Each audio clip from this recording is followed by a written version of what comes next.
Identity theft claims about 1 million new victims every 30 days. There's no crime like it.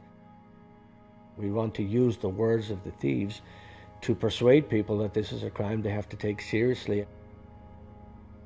When we tried to go in to interview Ray again, we learned that he kind of fell victim to his own impulses.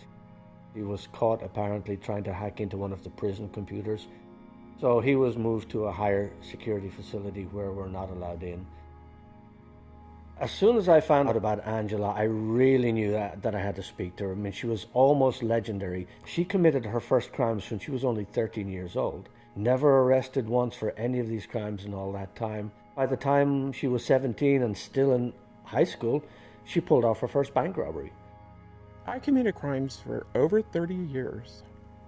Seeing myself as really not a criminal, seeing myself as someone that just took advantage but didn't really do the actual crime. I thought I was kind of a little step above.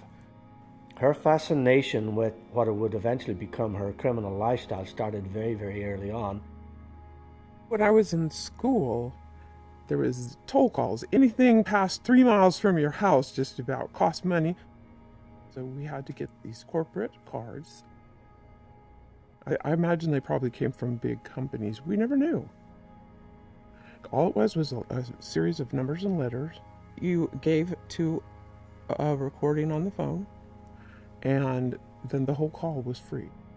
You could get in touch with anybody in the whole wide world. Basic fraud, credit card fraud, phone card fraud border very quickly. I actually imitated a robbery that I knew some other people had done. They had described it to me. They'd done it several times. So I got a girlfriend, and we did it. And we got away with it. A common theme that I've seen running through these, what we call super thieves, while their MO, the way they work might be different, they all seem to be driven by similar desires or needs. They rarely want to be rich. That's rarely what it's about. They're running from something harsh in their lives, as in Angela's case. I was 11 years old and I was in a park. A young guy came up to me and asked me if I wanted to go to the beach.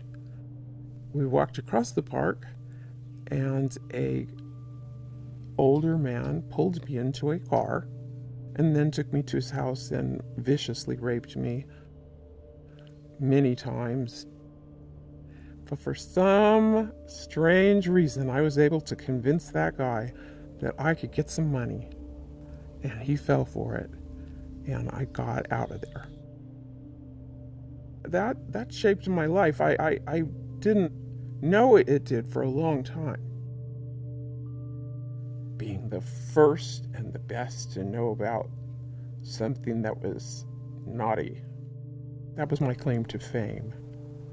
And, it just went on.